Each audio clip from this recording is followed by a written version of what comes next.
The only voyage of the Titanic was surrounded by bad luck that defies belief. Everything that could go wrong did go wrong. It was as if she was cursed. A curse, some say, began when she was launched. He went up and he came back. He said, it's nothing much. They only struck an iceberg. Today we delve into the depths of one of the most famous maritime tragedies in history, the sinking of the RMS Titanic. Beyond its tragic end, numerous eerie legends and tales have surfaced, adding a layer of mystery to its legacy. Join us as we explore the 10 creepiest legends associated with the Titanic and the stories behind them.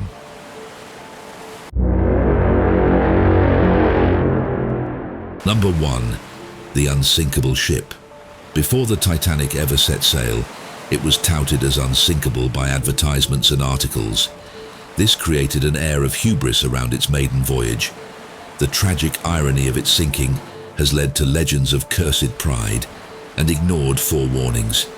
Some passengers had nightmares of drowning in cold waters before the journey began.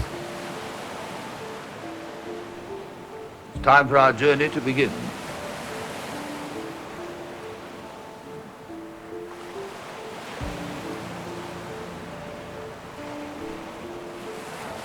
Titanic.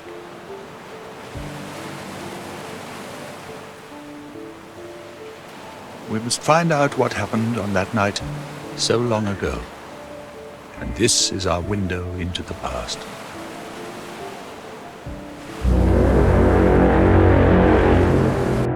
Number 2. A mummy's curse. One of the more sensational myths is that the mummy of an Egyptian priestess, Amen-Ra, housed in the cargo hold, cursed the ship. Though this story has been debunked, the tale persists, fueled by accounts of mysterious and unexplained misfortunes associated with the artifact in other settings. There are many mysterious or haunted artifacts discovered and removed from the tombs of ancient Egypt, and many myths and legends about the sinking of the Titanic. And perhaps the most compelling of them all is the story that combines them, a mummy said to have sunk the Titanic. During the last decade of the 19th century, the unlucky mummy was taken from Egypt to Britain. The odd artifact, which is only a wood and plaster mummy board, doesn't contain an actual mummy. Hieroglyphs suggest its owner had once been that of the High Priestess of Amen-Ra. The artifact has been shrouded in mystery since its discovery in the 1800s. The haunting stories gained momentum as soon as the artifact was purchased by amateur archaeologist Thomas Douglas Murray. He acquired the artifact in reasonably good condition a couple of days later, as Murray had been shooting ducks somewhere down the Nile, and just shortly before his return to Europe, he suffered an accident with his weapon, ending up with an injured arm. He couldn't find proper medical treatment and lost his arm to amputation, and so he became the first victim of the mummy. Other members of Murray's trip to Egypt were supposedly not spared misfortune. As Montague Summers affirms, after conducting in-depth research on witches, vampires, and magic in the early 1900s, quoted, 2 servants who had handled the mummy case, perhaps without sufficient respect, both died within a 12-month, whilst a far swipe of fate overtook a third, who had made some jesting sally, unquote. According to all the stories, since its arrival in Europe, almost everyone who came into contact with the mummy board was followed by misfortune. A lady by the name of Miss Warwick Hunt received the artifact as a gift, and since the moment the valued item found shelter under her roof, Miss Hunt had undergone considerable financial losses. She eventually donated the mummy case to the British Museum. All the rumours that surrounded the mummy prompted journalists such as Bertram Fletcher Robinson to investigate the nature of the artifact and whether it was cursed. Robinson had reportedly verified some of the story's truthfulness, but strangely, before he was able to finalise any piece summing up his investigation efforts, he all of a sudden died. Other famous people got involved with the story, including Sir Arthur Conan Doyle, who contemplated how strange Robinson's death was. The artifact was already in the British Museum when Robinson carried out his investigation, which is where it lives to date, and where it was a couple of years later after Robinson's death, and when the Titanic sank. It is not entirely clear how the story spread around that the case was on board the ocean liner, but some accounts point to the names of Murray, and that of his friend, famed journalist William Stead, who unfortunately happened to lose his life in the Titanic disaster. Murray took an interest in the paranormal, like many other people in the late 19th century and the early 20th. He heard a story being shared around that told of a woman in England who also had a mummy imported from Egypt. After the woman had displayed the mummy in one of her rooms, the following day everything breakable in that room was found shattered to pieces. That kept happening in other corners of the room, no matter where the woman relocated the mummy. The story brought his attention back to the mummy case he brought from Egypt, which now rested among the museum possessions. Along with his journalist friend Stead, they went to check on the case where it was displayed in the museum. Stead was also attributed for coming up with the first news pieces about the curse of the mummy. After scrutinizing the artifact, they had felt the expression on the face of the cover was that of a living soul in torment. Allegedly, the pair then wished to perform a seance to remove, the anguish and misery from the eyes of the coffin lid, but such an offer was turned down by the museum officials. Papers still issued some more stories on the mummy case. In 1912, Stead was on board the Titanic as a first-class passenger. He had embarked on this journey due to participating in a congress at Carnegie Hall. He was invited there personally by President Taft. His investigative journalism work by that point had been so well recognized that he was a candidate for collecting a Nobel Prize for Peace later the same year. He might have, but he didn't make it. He was last seen reading a book in the smoking room of Titanic's first-class quarters. Following his death, a testimony was made by one of the survivors, appeared stating that Stead had shared the story about the curse of the mummy case on board the Titanic just days before the tragedy happened. Then some claims came up that the British Museum had allegedly wanted to remove such an unfortunate item from its possessions. The news also shared that the museum had arranged to sell the mummy case to a museum based in America, which is why the case supposedly found itself on board the lavish ship, although there is not much evidence to back this up. Some even believe it was also the reason why the Titanic hit the iceberg and broke into 2 pieces. When she was born, she was never christened, never blessed. To say a ship was unsinkable was flying in the face of God. When she died, the world mourned her passing. You can imagine what it was with these women who knew then that their husbands had gone down the ship. She symbolized an era, and when she passed on, our world would never be the same. She was the Titanic.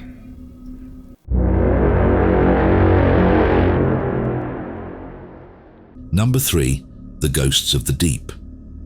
Since its discovery in 1985, submarine crews exploring the Titanic's wreckage have reported seeing strange shadows and hearing unexplained sounds, like knocking or voices in the deep ocean. These eerie accounts suggest that the spirits of those who perished might still linger in their watery grave. Visitors who went to Tennessee's Titanic Museum wound up in the hospital after a replica iceberg wall collapsed. In a statement on their Facebook page, the museum said 3 people were hurt in the mishap. The museum, seen here in promotional footage, closed after the incident, saying they never expected an incident like this. By Tuesday, it was back open for ticket holders, but the museum says they still don't know how badly the 3 people were injured. The iceberg wall was taken down and they blocked off the area. They do intend on putting it back up, saying it'll take 4 weeks to rebuild. The museum also says they are reviewing their safety guidelines and making adjustments where necessary. The Pigeon Forge Museum features ice-cold water and more than 400 artifacts from the original Titanic, which sank back in 1912 during its maiden voyage. The event has been the subject of many books, articles, and films, including the 1997 hit movie Titanic. All right, open your eyes. Starring Leonardo DiCaprio and Kate Winslet. Number 4. Captain Smith's Premonition. It is said that Captain Edward Smith expressed concerns about the dangers of icebergs before embarking on the Titanic's voyage. Some believe he foresaw the disaster, haunted by the deadly risks he faced at sea.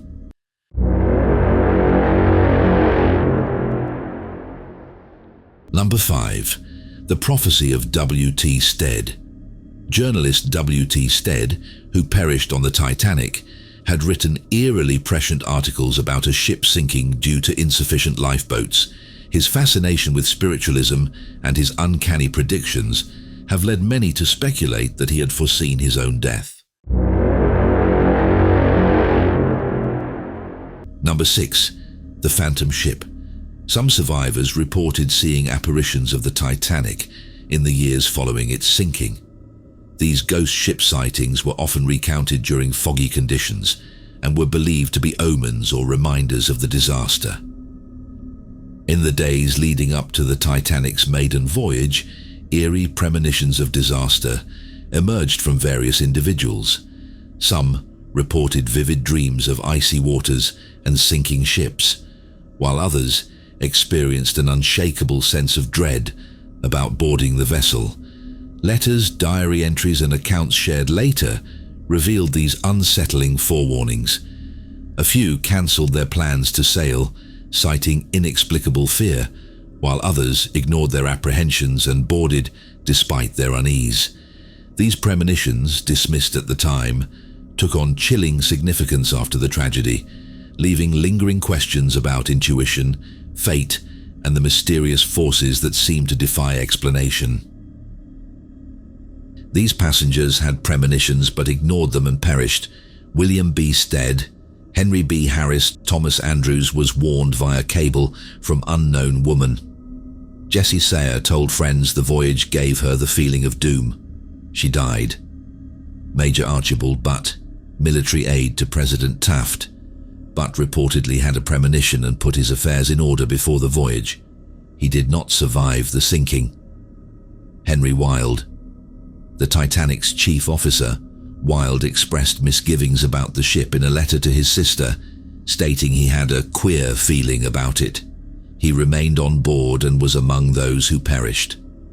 Señor Penasco and wife of Spanish society were warned emphatically by his mother. She had horrible feelings of doom. They didn't listen. Both died. This is our window into the past. News of the world! Not just big, not just huge, why it's Titanic! Yes, this week in Southampton, England, Hauntings created the new pride of the Atlantic, the White Star Line's brand new super ship, the Titanic. Under construction for the last 2 years, this great ship is filled with the best money can buy. And believe us, it bought a lot. Every stateroom is filled with the riches of old Europe, and the Titanic is justifiably called a floating palace. But you need to have the riches of a king to afford a deluxe ticket, because White Star owner Bruce Ismay expects and gets over $5,000 for a one-way ticket. But wait, what have we here? Why, getting on board in Queenstown, Ireland, it's a humble child of the sod, young Lily Goodwin. Well, surely you aren't paying that king's ransom for a ticket. Yes, this young lass is going to America too. Talk about the luck of the Irish. She and her 5 brothers and sisters can't wait to get aboard this super liner. A true Titanic of a ship. Bigger than the Washington Monument, but a lot more seaworthy. Bon voyage, Titanic. See you in New York. If only Lily and her family had read this book, perhaps they would have reconsidered taking that voyage. Written 14 years earlier, this novel detailed with astonishing accuracy the maiden voyage of the Titan, a huge passenger liner that struck an iceberg in the North Atlantic, sinking with a great loss of life. In some ways, this prophecy turns the Titanic into a classic tragedy. But the end was ordained before the beginning. Designed to be the last word in luxury, the Titanic was incredible in every way. 880 feet from bow to stern. She left on her maiden voyage on the 10th of April, 1912, and there were many photographs taken upon her departure, including these unique glimpses of the doomed ship and passengers taken by a clergyman who disembarked at the ship's last stop in Ireland.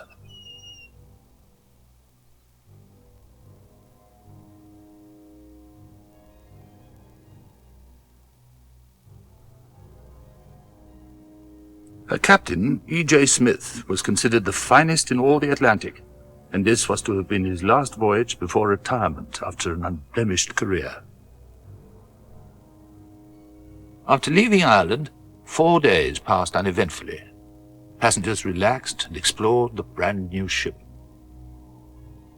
Sunday the 14th was a day of rest, and even Captain Smith took the day off, foregoing his usual inspection of the ship. We know that the Titanic was told of ice ahead, and her wireless room reverberated with incoming warnings.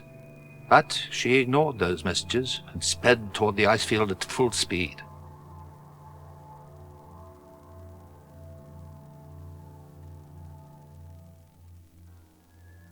The lookout cried out a warning, but it was too late. With a horrible grinding, the great ship struck the berg and immediately came to a silent stop. The Titanic had less than 2 hours to live. Number 7. The Orphans of the Titanic. 2 young brothers, known as the Titanic Orphans, were the only children rescued without any accompanying family. Their father, who perished, was rumored to have visions of disaster before the voyage. Their survival amidst such loss has been a subject of both heartbreak and eerie fascination. Captain Smith knew the unthinkable had occurred. His ship was doomed. It was time to abandon her, but with what? There were only enough lifeboats for 1/3 of her passengers, and Smith knew it. Women and children first was the cry, and slowly the evacuation began. The first and second classes were given priority on lifeboats, and amazingly enough, many of the pitifully few boats left half empty. The end drew near. During this agonizing period, the Titanic frantically called for help. In vain. For even though the lights of 2 other nearby vessels were spotted, no rescue came. Many of the poor immigrants in 3rd class were trapped below, in some cases by gun-wielding crew members. And soon, everyone left on board knew the worst. The Titanic and all aboard her were doomed. The ship's band gathered together on the top deck and played ragtime dance tunes, and then as the water rushed to meet them, hymns. Finally, at 2:20 a.m., she stood on end and vanished. There were only 705 survivors. The events of that Sunday night have become legend. Now we must go back and walk the decks of the Titanic ourselves and meet the men and women who went with her into oblivion. The only voyage of the Titanic was surrounded by bad luck that defies belief. Everything that could go wrong did go wrong. It was as if she was cursed. A curse some say began when she was launched, but not christened. It is now April 12th, 1912. The Titanic has less than 8 hours to live. I must say, this voyage has exceeded all expectations. And if we keep up this speed, we'll be in New York by Wednesday. It almost seems a shame to arrive so soon. What an exciting time we've had. If only me Mum would join us. But she won't come out to the cabin. You see, there was folks who got bad feelings and left right before we sailed. Now Mum's scared. She's thinking the ship could sink. This ship. I hear they have solid gold faucets above decks. Oh, I wish they'd let me just take one look. If you ask me, this whole trip's being marked. They got a coal fire down below they can't put out. We nearly hit to New York when we left Hampton. Everything is new and not working proper. Oh, yeah, and this is perfect. They didn't give me no binoculars. None of the lookouts have them. Imagine that. What do they want me to do up there? Sleep. Passengers who encountered premonitions and survived Norman Craig, Prime Minister, several relatives and friends had premonitions of the ship's sinking. Alfred Gwynne Vanderbilt had a bad feeling and avoided the ship. Reverend Holden, a London minister, his wife had such a strong premonition it made her sick. William Klein was so certain of the ship's doom, he cabled London to save his friend's wife. Anne Ward, a stewardess scheduled to work on the Titanic, refused because the ship gave her such a feeling of doom. J.P. Morgan encountered a strange schedule conflict at the last minute, and he had to postpone his voyage. Charles Stengel joked the ship would sink with him on board. It did. He and his wife survived. Milton Hershey was another who encountered an unforeseen schedule conflict that made him change travel plans. George Vanderbilt of Biltmore had a terrible feeling of the ship's voyage and changed his family's travel plans. Edith Rosenbaum had horrible premonitions but survived the sinking. Esther Hart was a second-class passenger who felt uneasy about the voyage. She stayed awake at night, fully dressed, awaiting the calamity. Her vigilance contributed to her and her daughter Eva's survival. Her husband, however, did not survive. John Coffey was a fireman who, overcome by a sense of foreboding, deserted the ship before it departed by hiding on a tender vessel, thereby saving his life.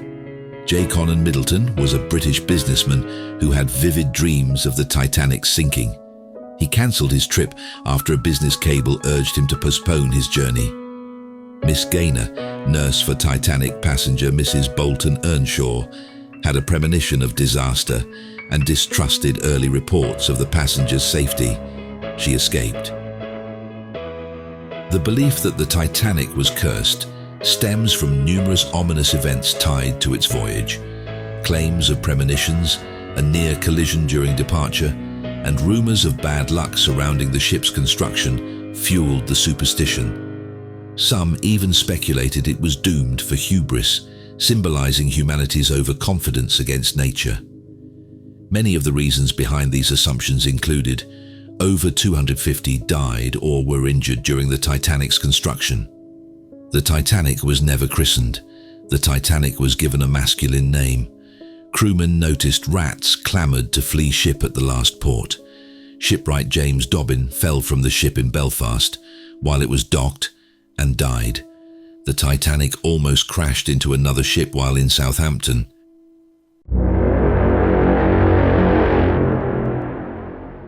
Number 8.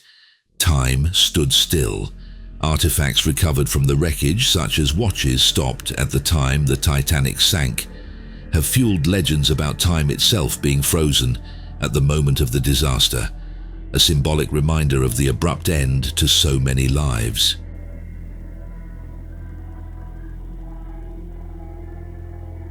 The Titanic hit the iceberg at a speed in excess of 22 knots, and even the angle of collision was unlucky.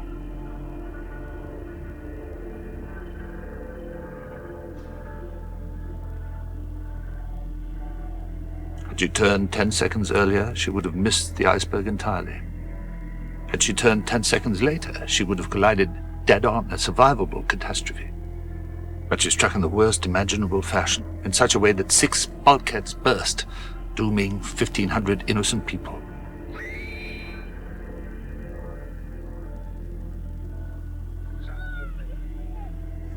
I warned them. Just as soon as I seen it, I swear I did. But there was no waves, so the berg had no waterline. And it must have just turned over because it was dark blue. And there weren't no moon.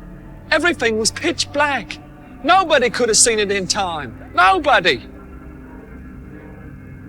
Well, of course I didn't get into the lifeboat ahead of any women and children. Everything was moving as smoothly as could be expected. Why, Wallace and his band were playing, keeping spirits high and dry.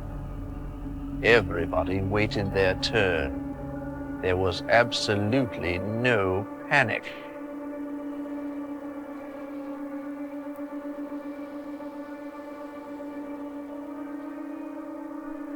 We saw the lifeboats going down into the water, and they won't tell us why. And they won't let us upstairs. Dad and Mikey went to go see what they could do, but they haven't come back yet. Should we keep waiting? We don't know what to do.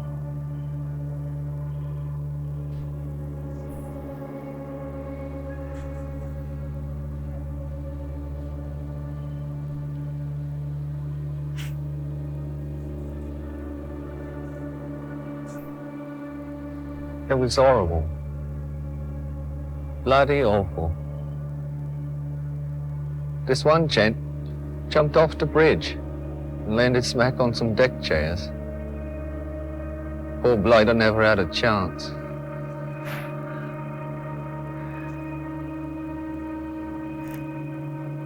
She was all lit up, and even though our boat had moved some distance away, she was magnificent. You could see the lights still on underwater. There was water. Freezing water up to our ankles. We tried to climb upstairs, but then the water came spilling down. It was coming at us from above and below. She pointed straight up in the air. The boilers came loose with a terrible roar. Me, I was in boat 6. And all around us in the water. I never heard such awful sounds. Screams, prayers, and choking. It took a long time for some of them to be still. I don't remember much else, really. It just got so cold. So cold.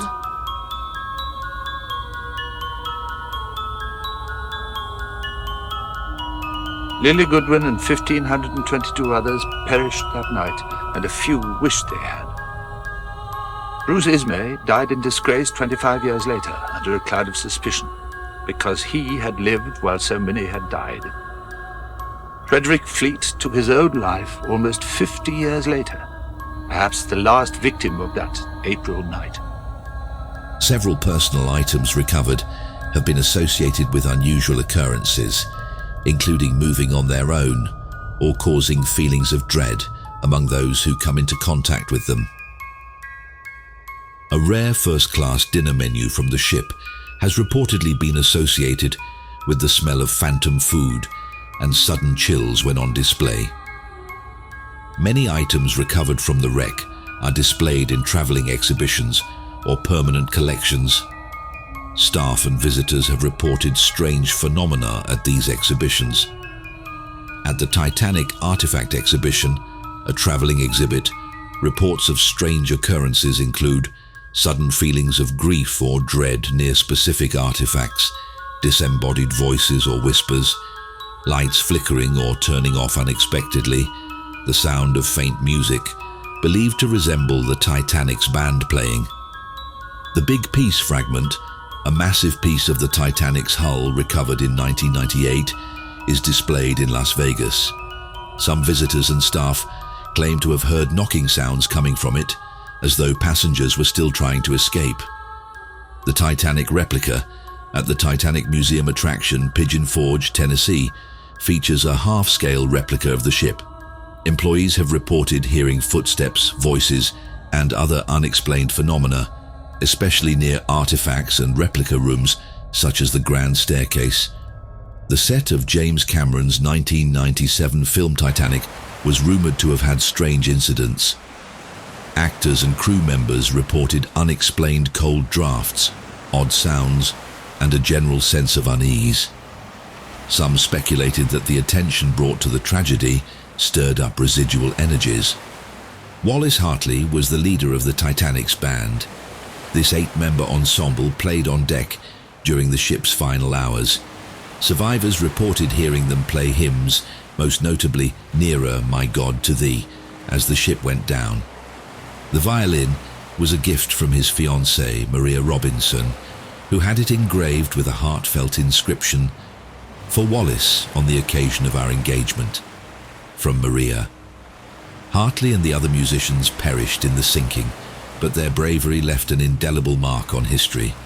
Hartley's body was recovered 10 days after the sinking by the cable ship Mackay Bennett.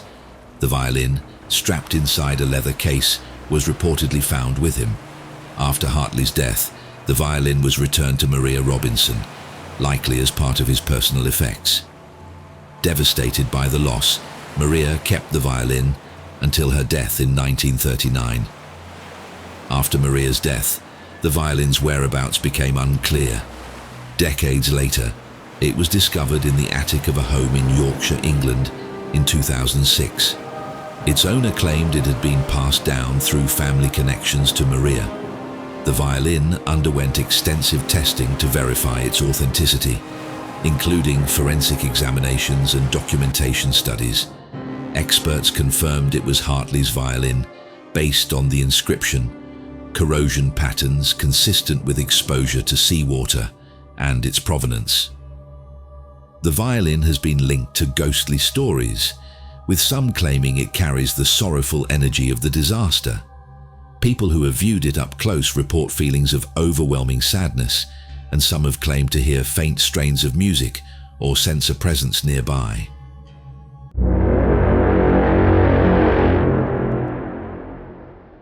Number 9. The Titanic's twin. The nearly identical sister ship of the Titanic, the Olympic, was involved in several accidents and was rumored to carry the bad luck of the Titanic. Some even speculated that the ships were switched in a doomed insurance scam.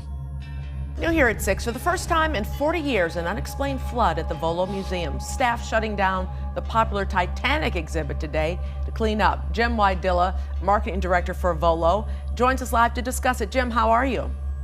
I'm good. How are you? Good. Now tell us what exactly happened. I mean, how ironic that a Titanic exhibit would be flooded. It's so weird, and you can't even make it up. I've been here about 3 years, and Volo Museum's been around forever. It's on an old farm property, and there's a ton of paranormal activity that's been reported from visitors and guests and family members that live here. And I've heard a bunch about it, but I've never really bought into it. And granted, there's some rain, and with rain comes flooding. So I just assumed that it was, just something from the rain. But what was interesting is this building has been here for 40 years. It's never flooded once. The Titanic exhibit is only about a year old. So the flooding that came in wasn't from a leak. We've checked out everything around it, the entire surrounding concrete foundation. There's no cracks, there's no holes, there's no broken pipes.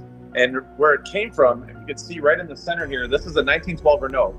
Only 2 of these were made. One was on the Titanic, and even in the movie when Jack and Rose get to know each other better in the back seat, this is the car. Well, there was only 2 ever made. There was only 1 car on the Titanic, and that was one of these Renaults that is now on the bottom of the ocean. And the only other one in the world is this one here. And if you look at the security footage, what we were really goosebumped by is that it came from the middle of the room under this Renault, and it came out and filled up the entire exhibit. So it's just something very strange that we still are trying to figure out. We have a crew of people that are, general contractors and, very skilled and knowledgeable people that are checking out this building, and nobody has an answer yet. We're kind of freaked out about it a little bit. Well, come on now. Paranormal, come on. That's what I'm saying, but I can't explain it. I mean, you can see the video. There's a lot of water. It's not like a leak where a little thing would come through a little stream. This floods the room. It had a good 3 inches that was, completely filling up the room, and you can see that's the car I'm sitting in front of right now. But the rain was probably the hardest it's been in those, for sure. years. But the building's been around for about 40 years, and it's never flooded one time. I'm sure we've had harder storms, I'm assuming, in the last 40 years. So I don't know. But you've checked everything out. Has any more water come in? Is it all clean and dry where you are? It's all clean and dry now. We have a lot of old historic artifacts from the Titanic era, as far as clothings and all of these cars. It's about a $6 million exhibit. All of these cars here are one of a kind. You don't really see anything like them. And there's a lot of brass on the cars. Was anything damaged? We're starting to see that a lot of the moisture really messed up the brass on all of the cars. And half of our room is filled with these cars that were affiliated with people on the Titanic. And there's a lot of brass on there. As far as the clothing, we'll probably have to replace some carpets and some minor stuff, but it looks like we were planning on opening Thursday, but it's probably not going to be until this weekend, because there's a lot more cleaning and preparing to do. Well, Jim, good luck and watch your back. But some did live. A handful of those survivors are alive today, and they remember what it was like on that terrible night. They were little girls then. They were on the Titanic that night, and they lived to remember. Well, my mother had a premonition, and she never went to bed in that ship at night at all. She sat up every night. And he says, "Madam, you don't have to be afraid of anything." He says, "You know that the Titanic has watertight compartments." And the only thing that she felt strongly about was that she said that to say that the ship was unsinkable, which indeed was what was claimed, to say a ship was unsinkable was flying in the face of God. The Titanic was going very fast, and the vibration was terrible. What woke us up was the stopping of the ship. And my mother didn't say, well, I told you something was going to happen. She said nothing at all. She just stood there. He went up and he came back. He said, "It's nothing much. They only struck an iceberg." I think I probably was the last one to get in because they lowered the boat right away. So as they proceeded to lower the lifeboat, my father put my mother and I in and made absolutely no attempt to get in himself. But after we got in the lifeboat, he says, "I'll see you in New York." Never saw him again. He went down with the boat. I'll never forget the terrible noise that ship made when it was drawn down. Human beings screaming and the rush of water. It was terrible. The sounds of people drowning are something that I cannot describe to you, and neither can anyone else. It's the most dreadful sound. And there's a terrible silence that follows it. When the ship was no longer there, and the lights had all gone, and the dark night was round us, and all these dreadful noises had gone, I was only 7, but I remember thinking that everything in the world was standing still. The Titanic still exists. In some ways, her story has not yet ended.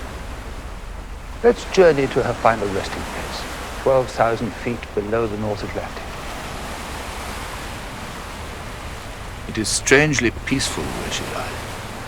A rust-encrusted tomb that remained hidden until its discovery in the fall of 1985 in an expedition led by a scientist named Robert Ballard.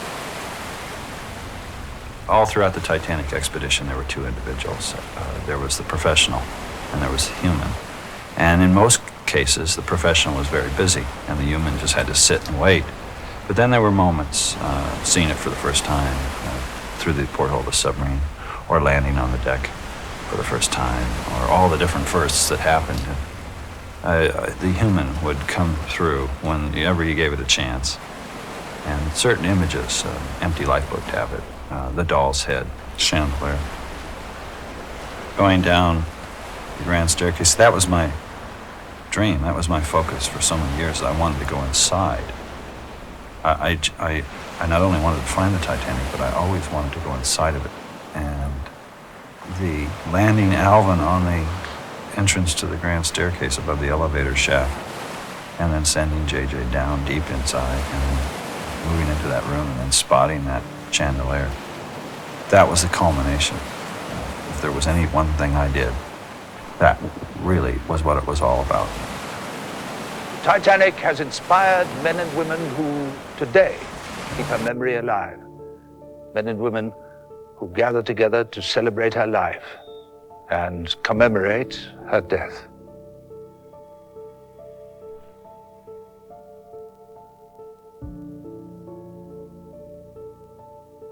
The Titanic has captured the imagination of the world.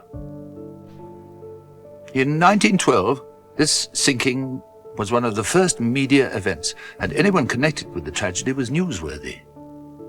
Today, little has changed, and Titanic survivors and people fascinated with the subject gather together at conventions like this. I think the basic story of the Titanic itself is inherently fascinating. It reads like a Greek drama. The Titanic's passengers are themselves a very interesting group of people. We have everything from 11 millionaires to the humblest immigrant. And within that range of people, you have very often someone that you particularly relate to. And you tend to see the disaster through these people's eyes. What is essentially going on here at our convention is a sharing of information. Titanic Society members, each of them do individual research, and both through the Society's journal and also through meetings such as this, they can share the results of their research with one another. Pieces of this great ship can be found inside maritime museums. Artifacts that remind us of what life was like on her one and only voyage. When the great ship went down, the North Atlantic was covered in debris, and some was picked up. Other, more personal items were taken from the ship by passengers who disembarked before she left Ireland, or taken from the White Star offices in London.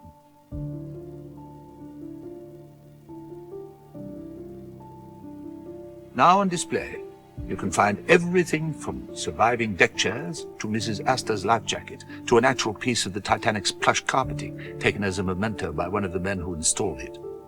In one such museum, located below decks on the Queen Mary in Long Beach, California, this huge model of the Titanic can be found as if headed towards its fatal rendezvous. The memory of this great ship and the men and women who walked upon her decks will surely live on for as long as we travel the oceans.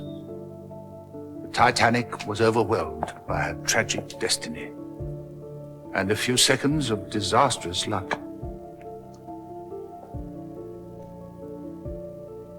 The Titanic. May she rest in peace.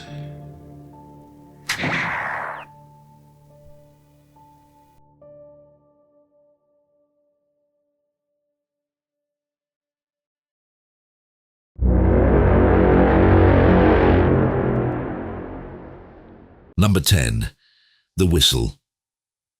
During various exhibitions, some have reported hearing the faint sound of a ship's whistle when near Titanic artifacts. These unexplained phenomena evoke the eerie feeling that pieces of the ship still carry the echoes of their past.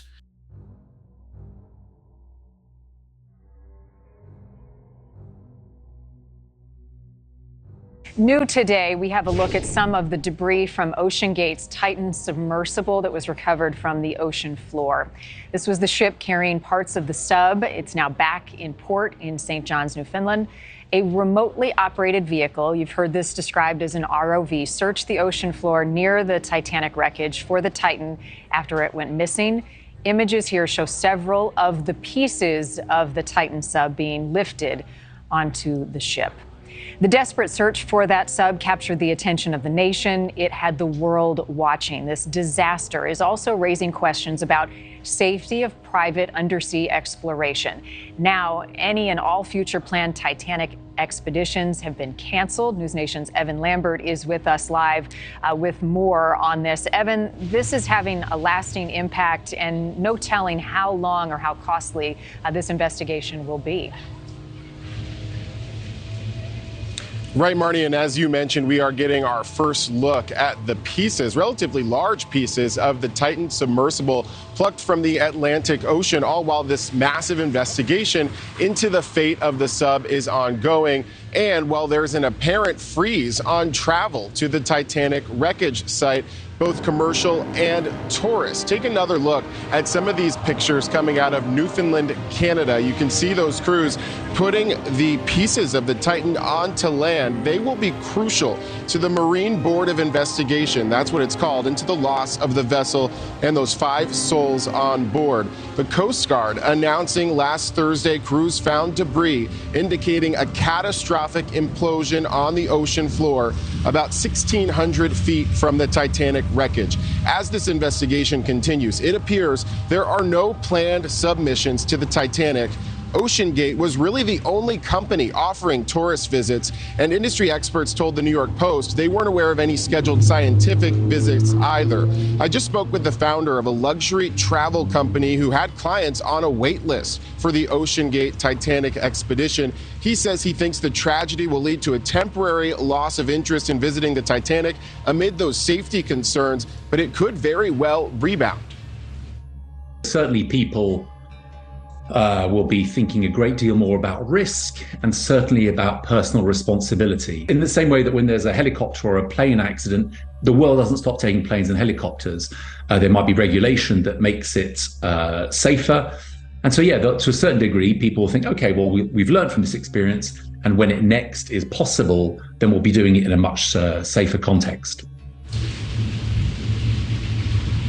And we did reach out to the Coast Guard, Marty. They have not commented on the finding of that wreckage today, those new images that we have just seen, or how it will help them in their investigation, but we can expect it, of course, to be key. Marty?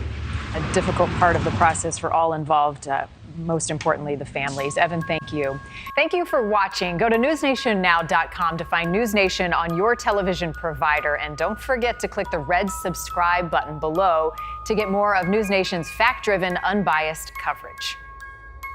Thanks for watching. Be sure to like, subscribe, comment, and share to keep fascinating content coming here.